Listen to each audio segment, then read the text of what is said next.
I was turning the old iron key, my grandfather's key, when it happened. The lock clicked, the gate swung shut, and HOA President Karen Morrison exploded like a firecracker soaked in gasoline.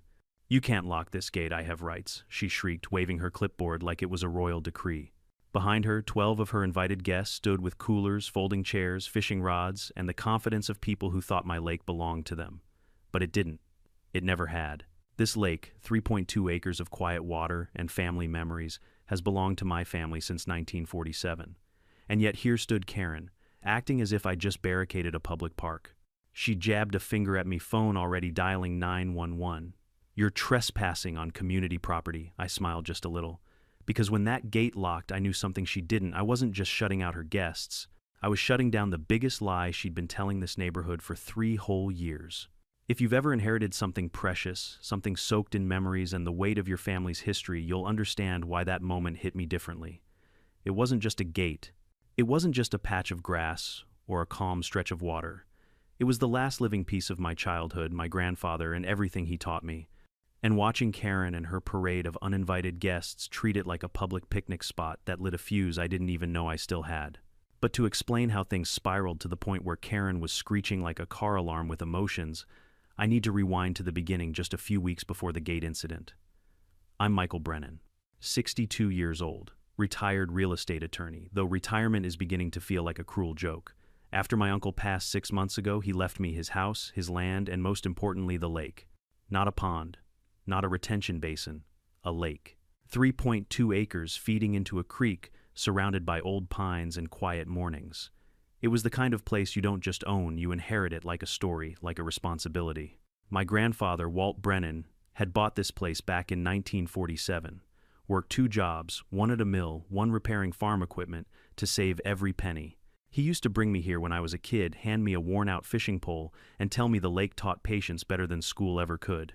I believed him then, and I still do now. The house itself sits just outside the HOA lines of Lakeview Meadows, a fact I confirmed twice before moving in. The HOA boundary stops 200 feet short of my property. Legally speaking, I am HOA-proof, immune, a sovereign nation. Or so I thought.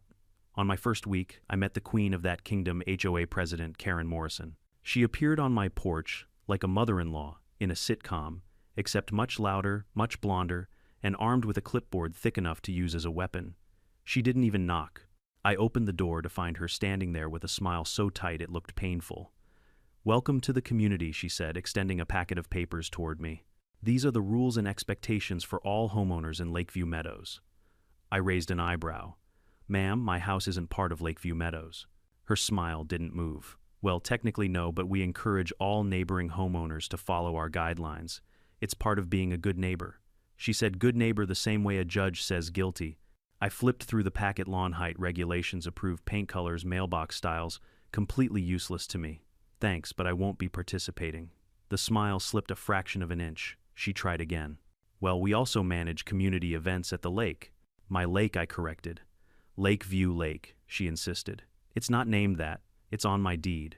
Her lips pressed into a line so thin it could slice fruit. That was our entire interaction. 5 minutes long, no shouting, no conflict, just a quiet understanding that Karen did not like being told no, and I had just told her the biggest no she'd probably heard in years. I went on living my quiet, retired life, not realizing Karen was already plotting something, or maybe she'd been planning this long before I arrived. Fast forward to the Saturday, everything went sideways. I left at 7:30 a.m. to pick up lumber and new fixtures from the hardware store in town. I was gone for less than 2 hours.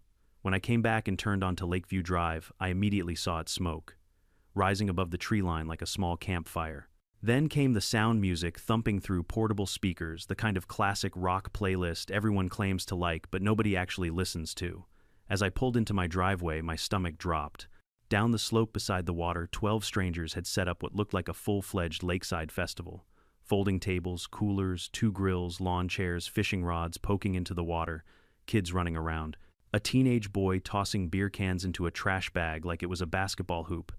And in the center of it all, standing tall with crossed arms and a triumphant smirk, was Karen.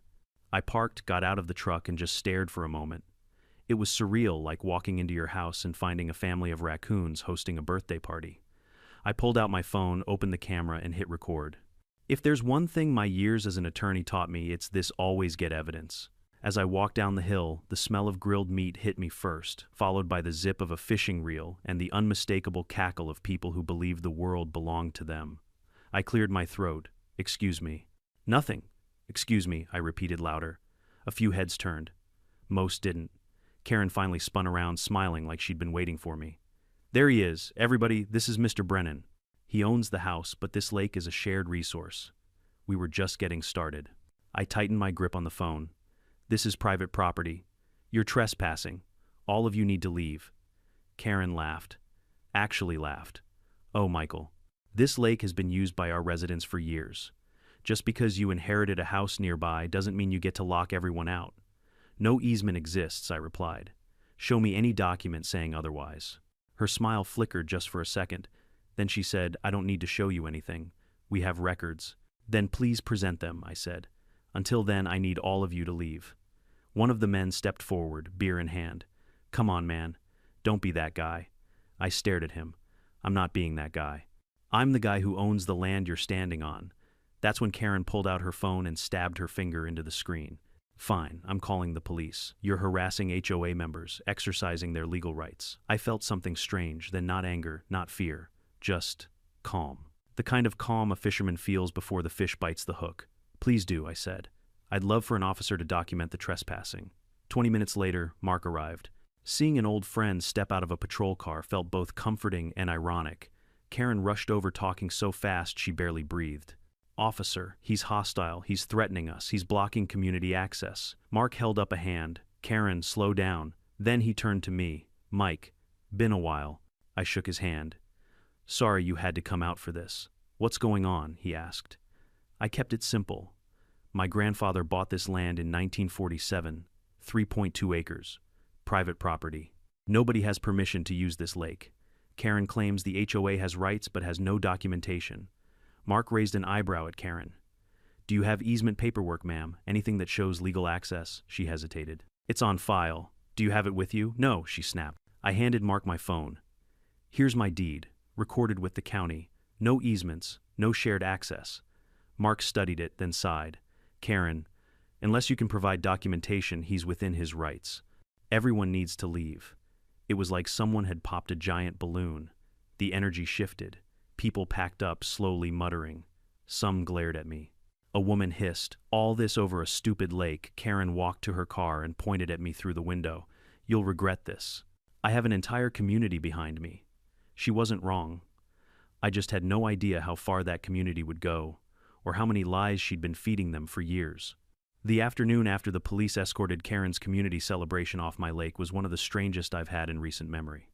You'd think I would have felt triumphant or vindicated after proving my ownership in front of a dozen trespassers and an HOA president with a god complex, but no. The only thing I felt was a dull, sinking weight in my chest. Not fear, not guilt, just the sense that something bigger had begun, and Karen wasn't the type to lose quietly. By the time the sun dipped low behind the pines, I was still pacing around the lake, looking at the crushed grass, scattered trash, and cigarette butts littering the shore. My grandfather once kept so clean you could kneel down and drink straight from the edge. They'd torn my no trespassing sign off the fence. Someone even scratched a little message into the bark of a tree, "HOA property." I ran my fingers over the carving and felt that same fuse from earlier spark again. No, something wasn't right. Karen didn't just assume the HOA had rights to my lake. She spoke with a kind of confidence that didn't match the facts. Most HOA presidents exaggerate authority, sure, but Karen had acted like she was reciting gospel, as if she expected me to already know my place. I pulled out my phone and called the one man who never missed a detail, Tom Daniels. He answered on the third ring, already annoyed. "It's Saturday, Mike. This better be good." "Tom," I said, staring out at the lake, "remember when I told you retirement was going to be boring?" He groaned loudly. "What happened? I think my HOA president is trying to steal my lake." "Ah," he said flatly. "Of course she is." By the time I finished explaining, Tom wasn't just annoyed, he was curious. And Tom being curious was always bad news for whoever he was investigating. "You want me to pull county records?" he asked. "Yes. Everything. Deeds, petitions, easements, filings, meeting notes, everything Karen Morrison has ever touched." "All right," he sighed. "I'll have it Monday. Don't do anything stupid." I laughed. "Define stupid." "With you, not sure I can." After hanging up, the world felt unnervingly quiet. Just the night insects starting their chorus and the faint drip of lake water under the dock. I walked up the slope toward the old steel gate, the one my grandfather welded by hand in the early 60s, and held the cold, heavy key between my fingers. The same key that started this mess. I slid it into the lock. It clicked shut with a metallic finality that echoed louder than it should have. Then I hung a new sign. Private property violators will be prosecuted. When I stepped back from the gate, something shifted in the air. Not fear, resolve. The kind you don't earn until you've lived long enough to know what happens when you let bullies run unchecked. My grandfather always said, "You let someone take 1 inch, they'll come for a mile." Karen had already taken miles, years worth apparently. I went inside, made a pot of coffee, even though it was nearly 8 p.m., and opened my laptop to reread Texas Penal Code section 30.05 on criminal trespass. I knew what it said before I pulled it up. I'd quoted it enough times in court, but something about seeing it again black and white helped settle the knot in my chest. A knock on the door startled me. Not a gentle knock, more like someone slapping the door with their palm. I froze. Only one person I knew knocked like that. I opened the door slowly, and sure enough, taped to my screen door was an envelope. No name, no stamp, no return address. Just Michael Brennan scrawled in sharp, aggressive handwriting. Karen's handwriting. I tore it open and unfolded a single sheet of HOA letterhead, Notice of Violation Denial of Community Access Rights.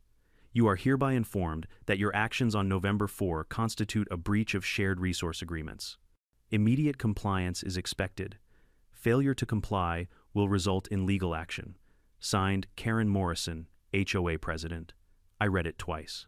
Then I checked the date on my family deed 1947, 40 years before Lakeview Meadows HOA even existed. A humorless laugh escaped my throat. Karen really thought this piece of paper meant something. I set the notice on the table, made more coffee, and sat on my porch watching the lake glow under a rising moon. The calm surface shimmered, reflecting everything except the chaos waiting in my inbox. The next morning, Sunday, at 10 a.m., I stepped outside to get the mail. But before I reached my own mailbox, I noticed something strange. Cars slowed down when they passed my driveway. Not stopping, just creeping. Drivers craning their necks, some even lifting their phones to take pictures. One woman drove past twice. I felt a prickle of annoyance but kept my head down. That's when Gerald, my neighbor, 2 houses down, walked out to check his own mail. A quiet, old-fashioned gentleman. His wife had brought me a casserole my first week there. "Morning," I said. He cleared his throat. Morning. Something was off in his tone, his posture, stiff eyes darting everywhere except toward me. "Everything okay?" I asked. Gerald shifted.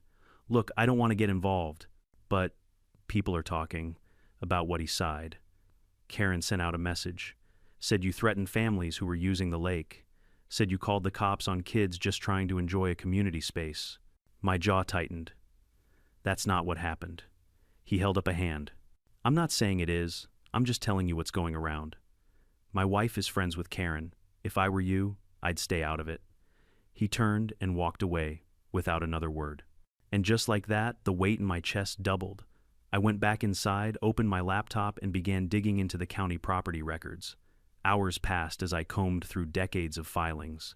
The deeper I went, the more the truth fought its way into the light. My grandfather's deed clear.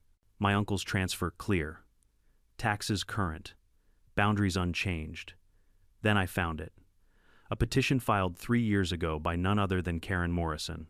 She'd requested an easement for recreational lake access for the HOA. She submitted letters from residents claiming long-term use. She tried to push through an access point onto my land, but the county denied it. Flat out denied it. Their response was blunt. Petitioner has failed to demonstrate any legal basis for easement. Property in question is privately owned, no history of permitted public access. Dated 2 years ago. Karen knew. She'd always known. She just didn't care. As I leaned back in my chair, staring at the denial letter, a chill crawled up my spine, not because Karen lied, but because she lied so confidently. She wasn't just overstepping, she was building something. And I hadn't even seen the worst of it yet. When I finally pushed my chair back from the desk, the denial letter still glowing on my screen, a cold understanding settled in my chest. This wasn't an accident. This wasn't a misunderstanding. Karen had tried, legally tried to take access to my family lake. And when the county shut the door in her face, she didn't stop. She simply changed tactics. I stared out the window at the water shimmering under the midday sun. My grandfather always said the lake was honest, you could see right to the bottom if you waited long enough. And now the bottom was finally coming into view. But I had a feeling the mud hadn't fully settled yet. I grabbed my phone and called Tom. He answered on the first ring. That was fast. What did you find? She applied for an easement, I said quietly.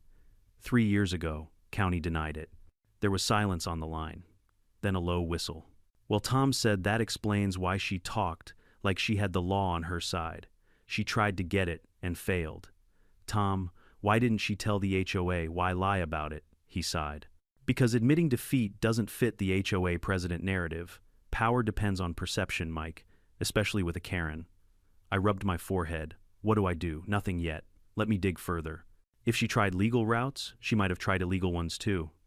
I hung up, but my stomach stayed twisted. Something was still off. Karen didn't strike me as the kind of person who spent years obsessing over lake rights purely for community enrichment. There was something else behind her: confidence, money, ego, or both. And that suspicion only grew stronger when my phone buzzed 10 minutes later.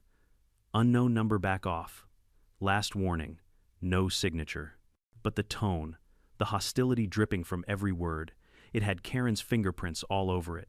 I screenshotted it instantly, evidence. But if she thought a vague threat would scare me into silence, she severely underestimated me. I'd spent 15 years arguing against corporate lawyers who wore suits worth more than my truck. A text message from the queen of the cul-de-sac wasn't going to rattle me. Still, I couldn't shake the feeling that this was only the beginning. The next morning, Monday, my house phone rang at exactly 8:00 a.m. Tom never calls outside business hours unless he's found something important, I answered. Morning. Mike, he said, and I could hear the shuffle of papers on his end. You're going to want to sit down. I'm already sitting. I pulled your full property file. Deed is clean, yes. But then I checked HOA filings for the past 5 years. His voice tightened. Your HOA president has been busy, very busy. That sentence chilled me more than the November air. What did she do? I asked. She didn't stop with the denied easement, Tom said. A year after the county rejection, she started courting an investor. An investor for what? For a private fishing club, I blinked. A club on my lake. Oh, you haven't heard the best part yet, Tom continued. The investor's name is Ron Harper, CEO of Harper Leisure Group, a legitimate businessman. According to their emails, Karen pitched your lake as the centerpiece of a premium members-only fishing retreat. My stomach clenched. She doesn't own my lake. She told Harper she did. I felt my pulse spike. Tom continued. She described it as an exclusive 3.2 2-acre recreational asset under HOA management. She told him access rights were already secured. That's a lie. Yep, Tom said. And the worst lie is the document she gave him. My skin prickled. Tom, what document? A forged approval letter, he said bluntly. A fake easement approval from the county planning board. Convincing enough that Harper didn't question it. I sat back in my chair stunned. She forged county documents. Yes. Tom dropped his voice. That's felony territory. I covered my eyes with my palm. This was bigger than trespassing, bigger than HOA drama. This was fraud, government fraud. And she had dragged my property into the middle of it. How much did Harper invest? I murmured. $200,000 up front, with another $50,000 in projected fees later. I swore under my breath. He gave her $250,000 based on fake access rights to my lake, Tom sighed. Yep. And according to the contract, Karen's LLC Lakeview Recreation Partners would receive a 30% annual management fee. That's $300,000 a year if the club opened. I sat in stunned silence. All Karen needed was one thing: access to my land. And when she couldn't get it legally, she lied. She forged. She stole. Tom, I whispered, how does someone like her think she's going to get away with this? People like Karen don't plan escape routes, Tom said. They plan victory speeches. A surge of anger pushed me up from my chair. I began pacing, heart-pounding mind racing through every interaction I'd had with her, every forced smile, every sideways comment. Every moment she acted like the lake was already hers. This wasn't about HOA pride. This wasn't about community use. This was about money, real money, and a plan she'd been crafting for years. I stopped pacing. Tom, what else did you find? He flipped papers. Well, after the county denied her petition, she never told the HOA. Instead, she asked them for $15,000 for lake access improvements. No mention the easement was dead. She stole from her own neighbors, I whispered. Looks that way. And the HOA approved it. Oh yeah, unanimously. She's been their golden girl for years. I walked to the window and stared at the lake. Its still surface looked almost silver in the cool morning light. The same lake Karen was planning to turn into her personal cash machine. What's our next move? I asked. Not our next move, Tom corrected. Your next move. I can pull every document, every email, every forged letter. But this is your land. You decide how far you want to push. I took a slow, steady breath. Tom, I said, if she's been lying to her HOA members about rights to my property, they deserve to know. She'll deny everything, Tom warned. Not when I show them the evidence. Think carefully, he said. Going public means war. I think Karen declared war the moment she forged a government signature. Tom paused. Then I'll prepare a full evidence file. Do it. As we hung up, a strange calm washed over me. The kind of calm you get when you finally understand the rules of the game you've been dragged into. This wasn't about neighborly disputes anymore. This wasn't about a lake. This was about truth versus lies. About one woman's greed versus my family's legacy. Karen had built a house of cards, and she'd built it on my land. Now it was time to blow gently and watch the whole thing collapse.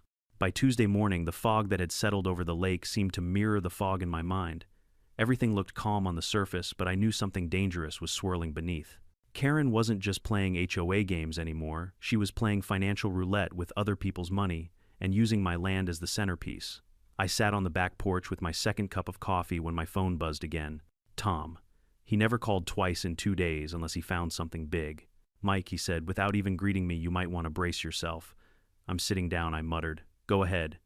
Remember how I told you Karen formed an LLC, Lakeview Recreation Partners? Yes. Well, I just pulled the filings. Pages shuffled on his end. She registered the LLC 18 months ago. Sole manager Karen Morrison. Purpose: management and development of recreational facilities and private membership clubs. Private membership clubs. I clenched my jaw. Tom, this is insane. She created a company to profit off my lake. She didn't just create it, he said. She used it. He continued flipping through paperwork. I got my hands on the contract between Karen and Ron Harper. Harper Leisure Group agreed to a long-term partnership. Karen's LLC would manage operations of the fishing club, while Harper's company would supply the capital and handle amenities. And by amenities, he added dryly, they mean anything from docks to cabins to a lakeside lodge. I nearly choked. Cabins? A lodge on my land? Yep, Tom said. According to the documents, Karen told Harper she had exclusive HOA-backed access rights. She pitched it as an investment guaranteed to boost property values, attract wealthy members, and generate six-figure profits annually. I stood up from the porch, heart pounding.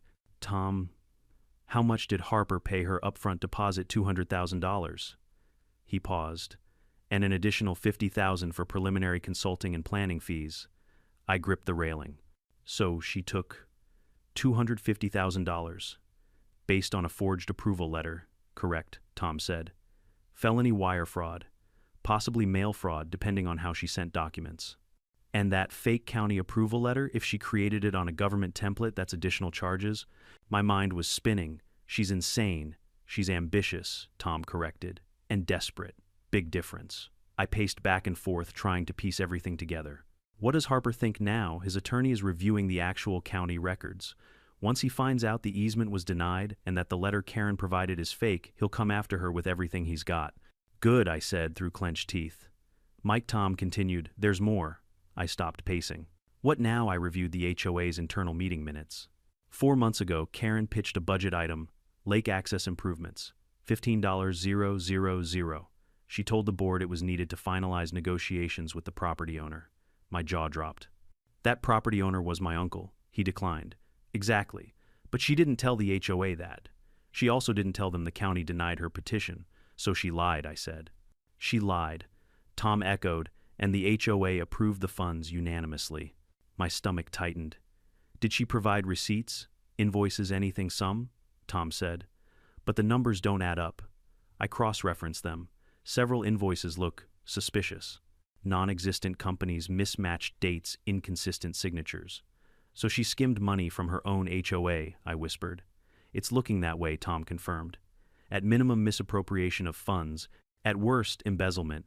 I leaned against the porch railing, feeling that cold November breeze cut through my shirt. This wasn't just about my lake anymore. Karen had lied to everyone, her neighbors, Harper, the HOA board. She'd built an entire empire on fake documents and fabricated authority. How many people know about this? I asked. Right now, just you, me, and probably Harper's attorney. But once the board catches wind, Tom, I interrupted, they don't know, do they? Not unless Karen told them, and so far she hasn't told them anything real. I took a long breath. We have to make this public. Slow down, cowboy, Tom said. You reveal this too early and Karen will deny everything, spin it as a misunderstanding, maybe even destroy evidence. He wasn't wrong. If we want this to stick, Tom continued, we gather everything. All documents, emails, invoices, forged letters. Then we reveal it in one blow, a presentation so ironclad she can't wiggle out. I frowned. And where do we do this presentation? You know exactly where, Tom said. At the next HOA meeting. My breath hitched. Karen's kingdom. Her stage. Her throne room. Where she felt untouchable. Tom, I whispered, that would destroy her. Good. That afternoon felt strange, like the air itself was charged with electricity waiting for something to break. I walked the trail around my lake thinking about everything Tom said. Every pine tree I passed felt like a silent witness. My grandfather used to walk the same trail, hands clasped behind his back, humming old country songs. I wondered what he'd say now. Probably something like bullies only win when good people stay quiet. I wasn't quiet anymore. By 3 p.m., I'd gathered every piece of paper I could find, my deed, old survey maps, my uncle's handwritten notes, even the gate key. Then I opened an email to Tom, attaching scans of everything. But before I hit send, my phone buzzed again. Unknown number, I hear you're digging. Bad idea. My lip curled. Another threat. Another piece of evidence. This time I replied, every message you send is being added to a file. 3 dots appeared, then disappeared. Karen stayed quiet. Around 5 p.m., as I started dinner, I heard footsteps on the gravel outside. Light, cautious footsteps. I opened the door. It was Helen, HOA treasurer, a small woman in her early 60s, gray hair in a bun, cardigan buttoned all the way up. She held a casserole dish in her hands like a peace offering. Mr. Brennan, she said softly, I hope I'm not intruding. Not at all, I replied. Come in. She set the casserole down and folded her hands nervously. I heard there was an incident at the lake. That's one way to put it. She hesitated. I've been treasurer of the HOA for 6 years, and after Wednesday's meeting, I checked our financials. She pulled a folder from her bag. Mr. Brennan, something isn't right. My eyebrows lifted. What do you mean? She opened the folder, revealing spreadsheets, check stubs, receipts. 3 years ago, Karen requested $15,000 for lake access improvements. But when I reviewed the expenses, only $8,500 is accounted for. The remaining $6,500 is missing. Missing, just like Tom said. And there's more, Helen whispered. Karen has approved several smaller administrative expenses over the past 2 years. No board vote, no transparency. They total, she paused, swallowing hard, another $12,000. I exhaled slowly. Helen, Karen has been lying about more than the finances. She looked at me with wide eyes. What do you mean? I gestured toward the dining table. Sit down. I have something to show you. Over the next 30 minutes, I told her everything.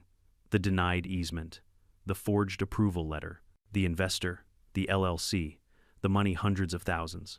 Helen's face went pale as she read each document I placed in front of her. She lied to all of us, Helen whispered. She stole from all of us. Will you help me expose her? I asked. Helen straightened in her chair. Mr. Brennan, the HOA board deserves to know the truth, and so does the entire neighborhood. She stood clutching her folder. I'll call an emergency board meeting. Tonight, we won't let her get away with this. As she left, the sun dipped behind the trees, casting long shadows across the lake. The water looked darker now, deeper. A storm was coming, and for the first time since arriving here, I no longer felt alone.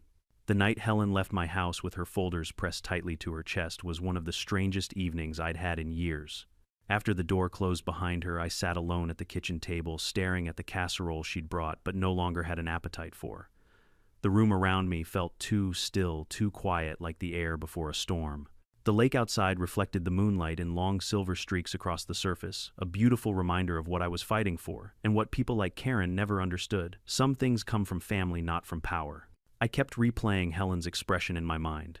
The betrayal, the hurt, the disbelief that the woman she'd worked alongside for years, the one hosting charity drives and block parties, had been lying to her face the entire time. I saw her hand shake when she turned the pages of those financial records, and in that moment, I realized something important. Karen didn't just cheat strangers. She cheated the people closest to her.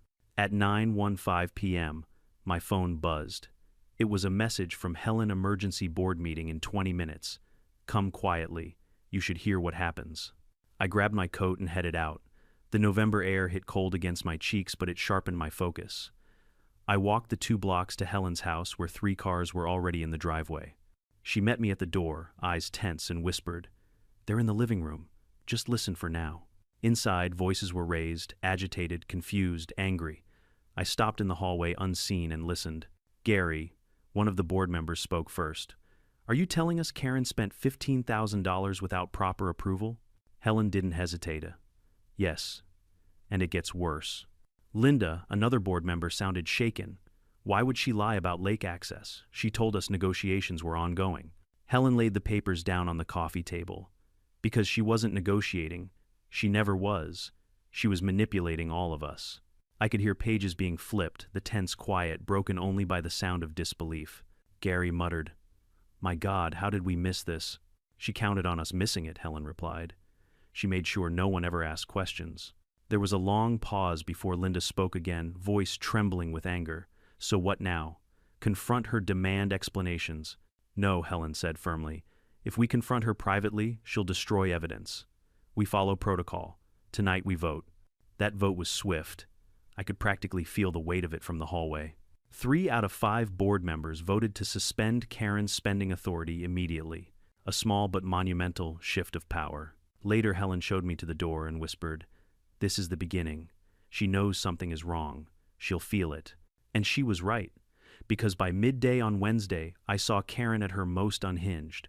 I was fixing the loose hinge on the back porch door when I heard the crunch of gravel in my driveway. When I turned there, she was pink cardigan, stiff posture, arms crossed, marching across my property like she owned the world. She didn't waste time. "What did you tell them?" she demanded. Her voice wasn't loud, it was sharp, splintered at the edges, desperate in a way she couldn't hide. I leaned casually against the porch railing. "Good afternoon to you too, Karen. Don't play games with me, Michael. The board is questioning my leadership. They're reviewing expenditures. They're asking for documentation." Her voice pitched upward. "You did this.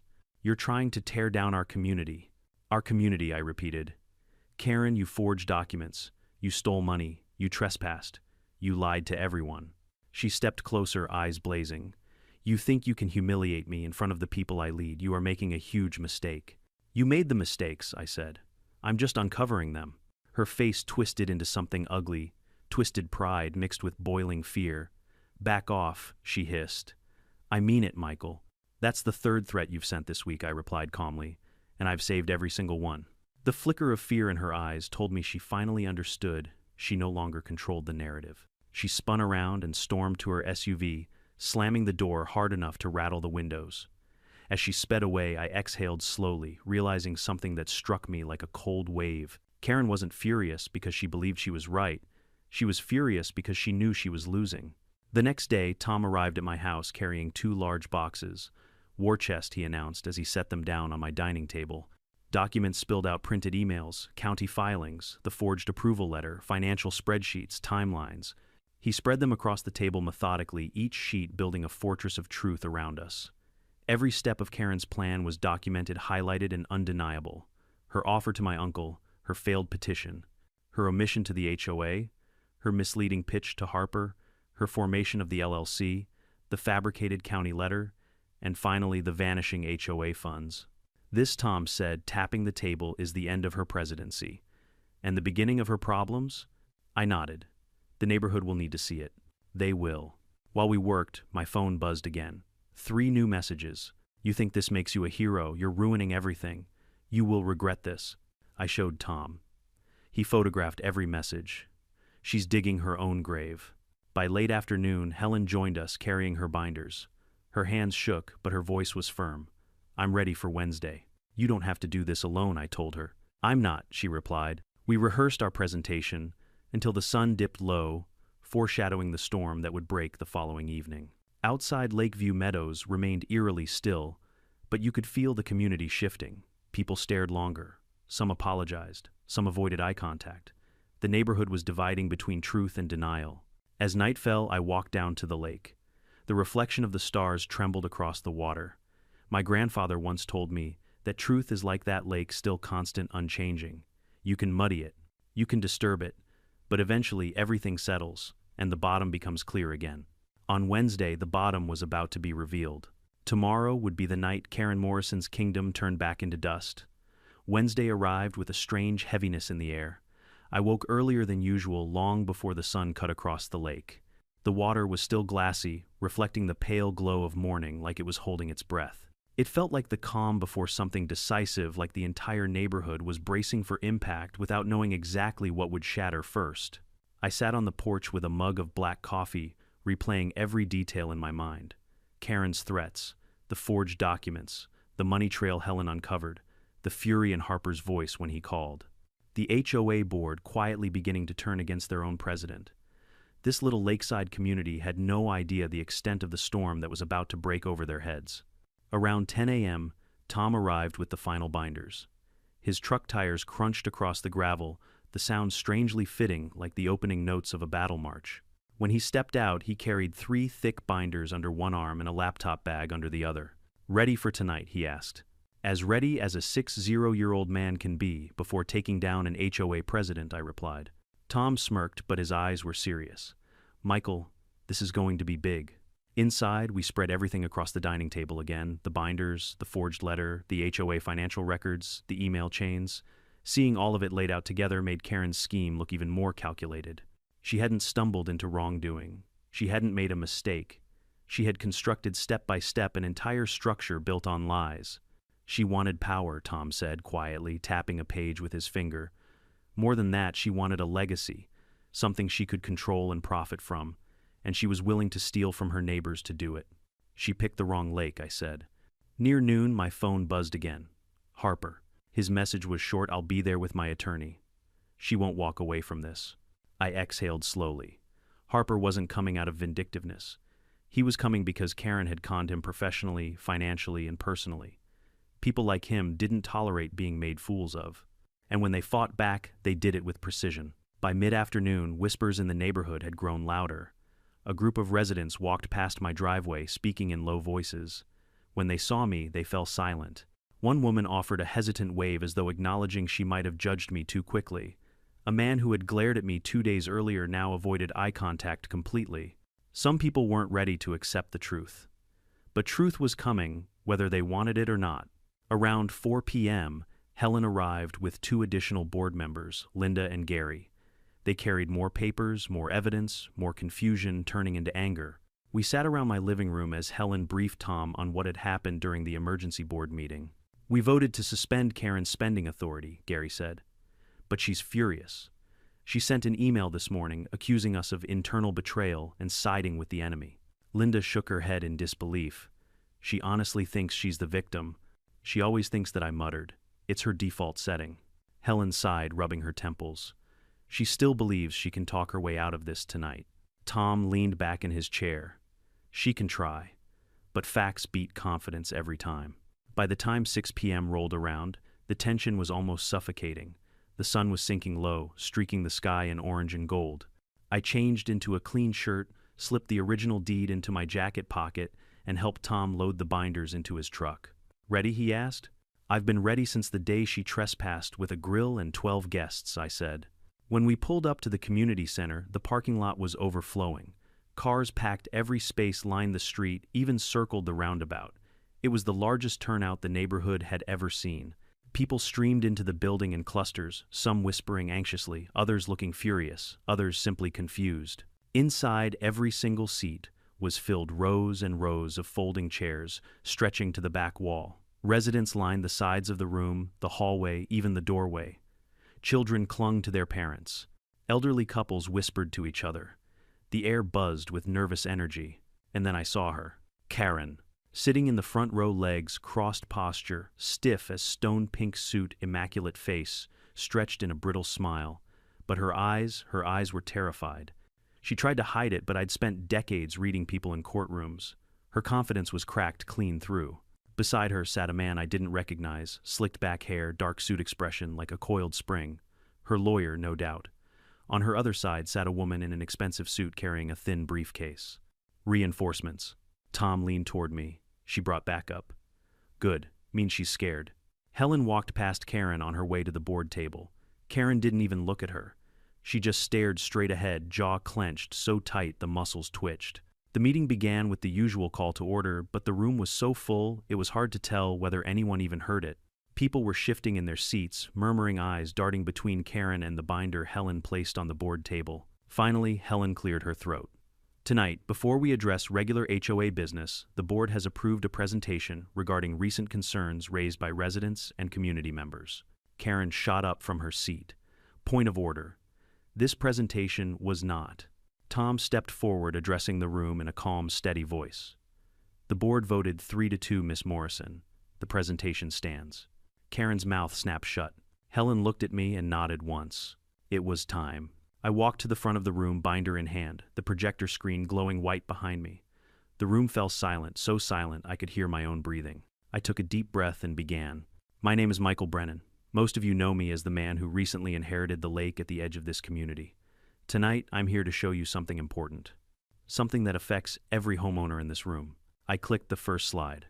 The deed. 1,947. My grandfather's signature. A murmur rippled through the room. I clicked again. The survey map showing the lake stood 200 feet outside HOA boundaries. More murmuring. Then I showed the denial of Karen's petition from the county planning board signed dated official. Gasps, whispers, questions. I kept going. I explained the LLC she formed, the $15,000 she took from HOA funds, the forged approval letter, the emails with Harper, the projected profits, the lies, the threats, everything. Every time I clicked the slide, I saw Karen shrink just a little more. When I finished, I stepped aside. Harper stood up next, and the room braced itself for the truth. Harper didn't rush to the front. He walked slowly, deliberately, the way a man does when he knows the room belongs to him. His presence shifted the air. People straightened in their seats, whispers died, even Karen's lawyer stopped scribbling notes. He stood beside me, adjusted his jacket, and looked directly at the crowd. My name is Ron Harper, he said, voice deep and steady. I'm the CEO of Harper Leisure Group, and I'm here tonight because your HOA president defrauded me. The room erupted, gasps, shouts, confusion. Karen nearly shot out of her chair, but her lawyer yanked her arm, forcing her to sit. Harper raised a single hand, and the room quieted instantly. She approached my company 18 months ago, he continued. She pitched a development and exclusive private fishing club. She told me the HOA controlled lake access. She told me the community supported the project. She told me she had county approval. He turned toward Karen. Every word was a lie. Karen finally snapped.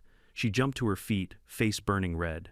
That's not true. I was working for this community. I was trying to bring value. Sid, her lawyer, hissed under his breath.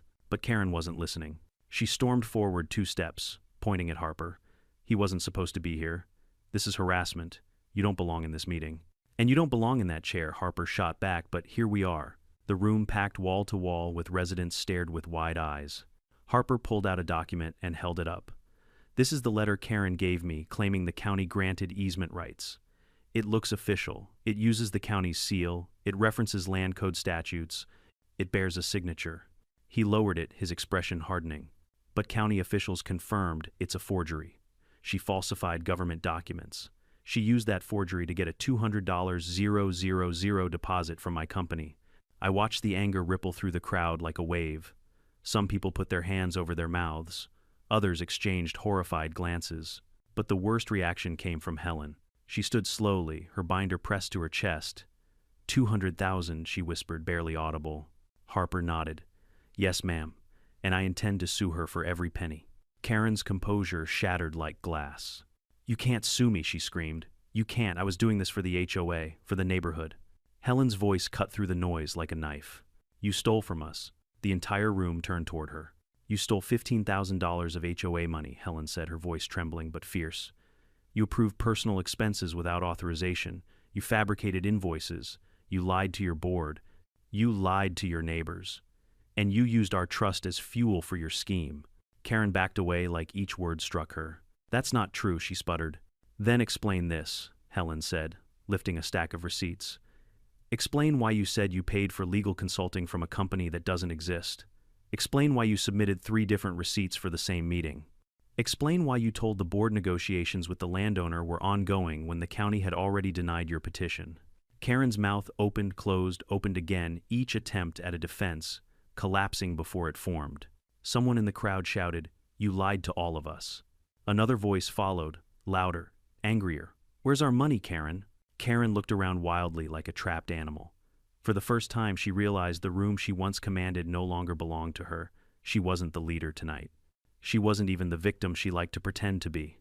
She was exposed, and everyone saw it. Tom stepped forward next, holding a thick envelope. He cleared his throat. Copies of every document presented tonight have already been delivered to the district attorney's office, he announced. This includes evidence of forgery, wire fraud, embezzlement, and criminal trespass. A collective gasp filled the room. Karen froze. For your information, Tom continued, criminal charges are already being reviewed. Karen shook her head violently. You can't do this. You can't. This is my community. I built this HOA. No, Helen said softly. You used it. And that was the final blow. Karen's lawyer grabbed her arm again. We're leaving, he muttered, but Karen jerked away. No, she screamed. This isn't over. You're all ungrateful. You needed me. But no one believed her anymore. Not after tonight. 2 men stood from the back neighbors of hers for over 10 years and quietly blocked her path. Not touching her, just standing firm. A symbolic gesture that said everything. You don't lead us anymore. Karen finally broke. She shoved past her own lawyer, stormed up the aisle, and burst through the double doors, her footsteps echoing into the hallway. The crowd didn't cheer or jeer. They simply watched. They watched the woman who'd controlled their lives for years vanish into the night like a pink blur swallowed by darkness. Silence hung in the room for a long moment. Then slowly the applause began. Not wild, not celebratory. Just a steady, grateful clap that grew and grew until the entire building shook with relief. Some people cried, others hugged. The weight of years of manipulation lifted all at once. Helen dapped her eyes. Ron Harper extended a hand to me. Mr. Brennan, thank you. Thank you for coming, I said. It won't be the last time, he answered grimly. I'll see her in court. And he would. The meeting ended with the board officially voting to remove Karen as president and beginning the process of a full forensic audit. Several residents approached me afterward, some apologizing, some thanking me, some sharing how they'd been bullied by Karen for years. By the time I stepped outside into the cool night, the tension in my chest finally eased. Tom joined me, patting my shoulder. It's over, he said. Almost, I corrected. The legal part is next. He chuckled. You really are your grandfather's grandson. As we walked to the truck, I looked out at the silhouette of the lake under the moon. The surface sparkled faintly calm and constant, untainted by lies, untouched by greed. A symbol of truth. A symbol of family. A symbol of everything worth fighting for. In the weeks that followed, justice unfolded exactly as it should. Karen faced multiple criminal charges. Harper filed his lawsuit. The HOA rebuilt itself under honest leadership. My lake remained exactly what it had always been. A piece of my family's legacy protected by truth and perseverance. And that's the lesson I want to leave with you today. When someone abuses power, when they weaponize fear, when they twist the truth for their own gain, standing up to them isn't easy. But silence is what keeps people like that in control. Speaking up even when you stand alone is how real change begins.